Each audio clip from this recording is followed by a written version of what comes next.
Hello guys, it's another day of water এইটিনের day.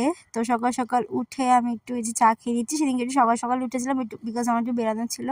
তো সকাল সকাল উঠে আমি স্নান টান করে বেরিয়ে পড়েছি। এই যে টোটোতে করে আমি চলে গেছিলাম স্টেশন। তো স্টেশনে কিছুক্ষণ ট্রেনের জন্য ওয়েট করার পর অপর সাইডের ট্রেনটা চলে আসাতে আমার ট্রেনটা একদমই আসে না। প্রতিদিন আমার সাথে এটাই হয়, স্টেশনে গিয়ে দাঁড়িয়ে থাকতে হয়। তো এখানে স্টেশনে কিছুক্ষণ দাঁড়িয়েছিলাম।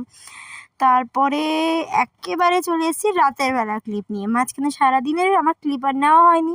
তো সেদিনকে আমি আর মা একটু গেছিলাম সেলে। তো সেলে মার্কেটিং করিনি, জাস্ট একটু ঘুরেছিলাম। এই যে আসার সময় আমি এই জামাগুলো দেখছিলাম। তো এগুলো একটু দেখলাম। তারপরে আমি আর মা এসে স্টেশনে বসলাম। তো সেদিনকে শনিবার ছিল, কিন্তু আমরা বাইরে কিছু খাইনি। তো যেহেতু আমরা গরম লাগছিল, তাই আমরা একটু স্টেশনের নিচে এসে বসেছিলাম। তো এই যে এখানে আমরা জল আর একটু লস্যি নিয়ে নিয়েছিলাম। তো মা এখানে লস্যি খেয়ে নিচ্ছে। গরমকালে লস্যি খেতে বেশ ভালোই লাগে। তো আমি এখানে একটু ফ্রন্ট ক্যামেরা চালিয়ে মা লস্যি খাওয়ানোটা দেখিয়ে দিচ্ছিলাম। তো মা এখানে লস্যি খাচ্ছিল আর আমি এখানে বসেছিলাম। তারপরে আমিও একটু লস্যিটা ট্রাই করে নিলাম। আর লস্যিটা সত্যি খুব ভালো খেতে ছিল। তো লস্যি খেয়ে একটু রিফ্রেশ হয়ে আমরা চলছিলাম বাড়ির পথে।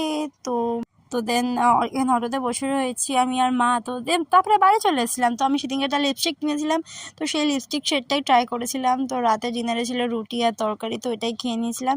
সো দ্যাট ভিডিওটা এইটুকুনি। ভিডিওটা ভালো লাগলে লাইক করে চ্যানেলটিকে সাবস্ক্রাইব করে দিও।